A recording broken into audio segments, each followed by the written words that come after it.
poser une question qui, a priori, pour moi, est un peu inattendue. Pourquoi je suis pas woke? La question, c'est pourquoi diable devrais-je l'être? Et pourquoi je n'utilise pas l'écriture inclusive? Pourquoi diable devrais-je l'utiliser? Il y a, il y a dans tous ces trucs, on oublie. Et là encore, c'est marrant parce que ça rejoindrait des conversations que nous avons eues sur des sujets complètement différents. Il y a encore l'idée du bien et du mal. Si vous êtes, si vous êtes pas woke, vous êtes facho, vous êtes totalitaire. Moi, je trouve que c'est eux qui sont fachos, pas vouloir m'imposer ça. Pourtant, c'est le camp du progrès, Oui, la d'accord. modernité, des licornes et tout ça. Ça me rappelle quelqu'un qui, dans une réunion, alors qu'on ne trouvait pas de réponse et que ça se tendait, a détendu en disant «Et ta sœur, connard». Vous voyez, ça répond à tout. Bon, il y a un moment où j'en ai marre d'entendre qu'il y a des gens qui ont la vérité et que si je ne suis pas comme eux, je suis dans le clan de l'obscurantisme, du passéisme. Du fascisme. Oui, même on y va. Bon, ça, c'est ce qu'on appelle le point Godwin. Hein. Au bout d'un certain temps, on ne peut pas s'empêcher, sur quelque sujet que ce soit, de parler du facho et de Hitler. Non, la vraie question, c'est pourquoi moi, je pense qu'il y a d'autres manières de poser les questions. Nous travaillons à l'Association pour une Constituante depuis l'origine sur la recréation de la souveraineté du peuple. Et donc, par voie de conséquence, hein, sur la recréation du peuple en tant que corps politique souverain. À partir du moment où nous disons ça, ça veut dire que dans le peuple, il y a quoi? Des citoyens libres, responsables, égaux en droit. Et, si possible, dans le progrès social, et donc libres et égaux en droits sociaux. À partir du moment où j'ai dit ça, je constate qu'un certain nombre de personnes, de groupes, de philosophes, croient qu'il est beaucoup mieux de diviser le peuple en morceaux. C'est vachement plus progressiste. Mais ce dont ils ne se rendent pas compte, c'est qu'à partir du moment où ils font ça, il n'y a plus de peuple. C'est les communautés Il y a anglaises. les communautés au sens américain, mais il n'y a plus de peuple, puisqu'on passe son temps à s'affronter.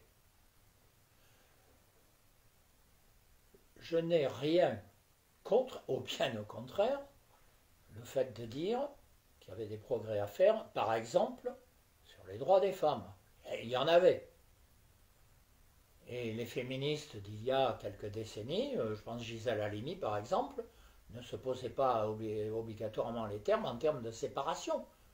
Elle voulait qu'il y ait égalité des droits. Ou de haine Voilà. de haine de l'homme. Oui, ou de haine de l'homme. Bon, c'est absurde ça. Enfin, absurde pour moi.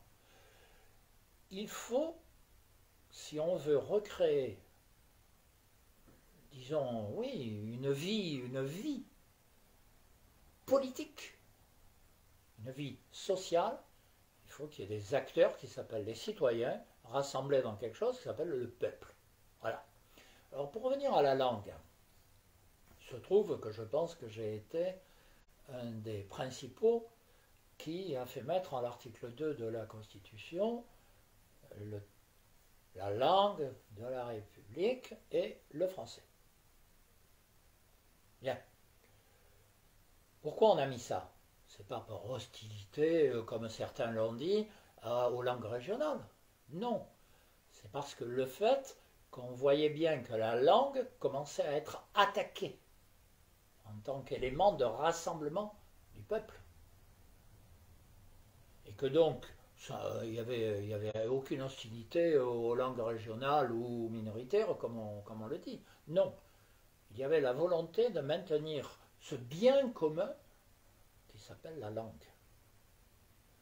On pourrait penser que jusque-là, ça allait de soi. Hein, depuis les ordonnances de Villers-Cotterêts, et ça n'allait plus aller de soi. Donc c'est par rapport à d'autres attaques, par rapport à l'anglais, par rapport à la mondialisation, par rapport... Oui.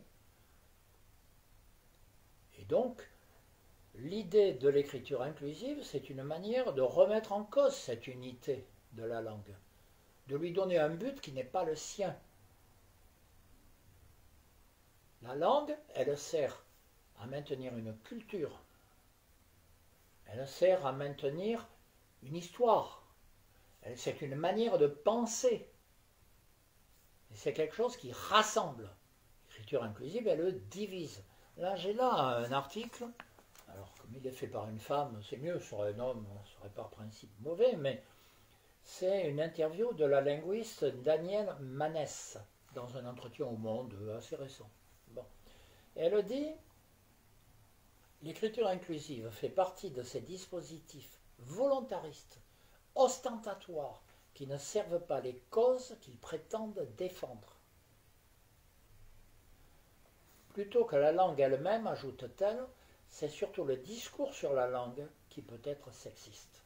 La langue en elle-même n'est pas sexiste. On a des pays dont on ne peut pas dire qu'ils sont particulièrement féministes, qui ont une langue qui ne pose pas ce genre de problème. Donc, c'est pas sérieux d'attaquer la langue. On doit chercher ce qui rassemble. Il y a un slogan que personnellement je trouve très dangereux.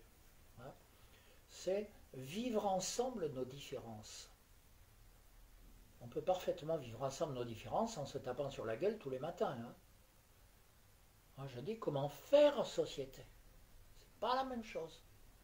Et ça répond d'ailleurs à Madame Thatcher qui disait « la société ça n'existe pas ». C'est toute une philosophie des années 80, 90, 2000. C'est ça la mondialisation aussi. La société, ça n'existe pas. Il y a des intérêts économiques et puis il y a des gens qui consomment. Non. Les citoyens, c'est pas ça. L'autre jour, dans une conférence, il y a quelqu'un qui m'a dit, le peuple, il pense surtout à consommer. Non. Les gens, oui. Seul consommateur, le peuple, non. En tant que corps politique, c'est pas ça son problème. Le problème, c'est de s'affirmer en tant que corps politique souverain. Et ça, la langue fait partie de ça. Il n'y a pas besoin de la détruire dans des intérêts de groupe. D'ailleurs, bon, sous forme de boutade, je dirais, maintenant qu'il n'y a plus seulement hommes-femmes, mais d'autres choses, on va encore multiplier dans la langue. Enfin, c'est pas possible. Il faut une langue qui rassemble. Alors qu'il y ait des modifications à faire, peut-être. Par exemple, sur les métiers qu'on a féminisés, oui, pourquoi pas. C'est pas la même chose.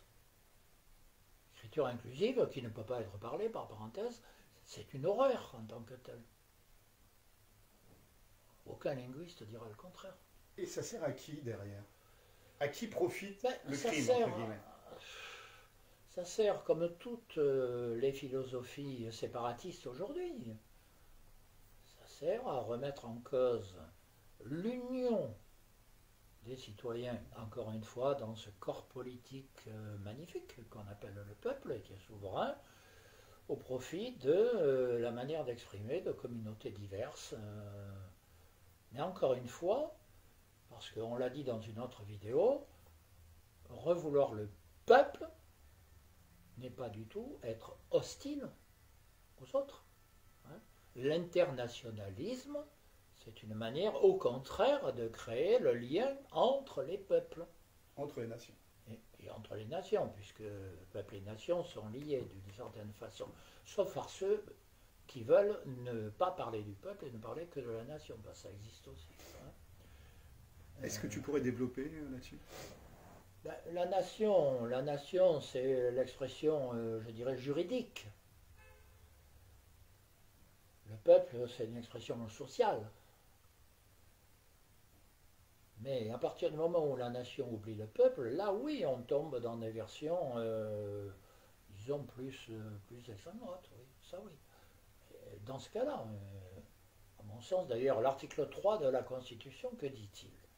La souveraineté nationale appartient au peuple. Il y a bien nation et peuple.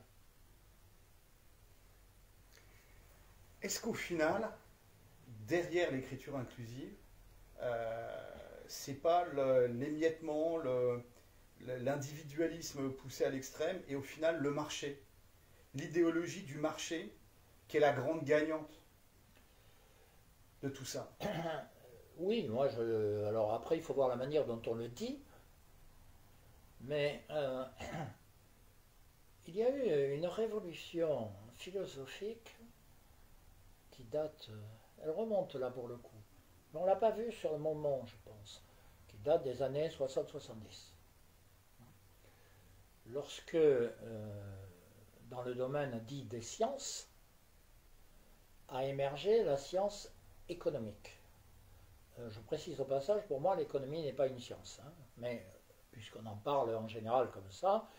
Alors pourquoi elle a émergé? Parce que l'économie, qui jusque-là faisait partie du milieu des sciences sociales, en général,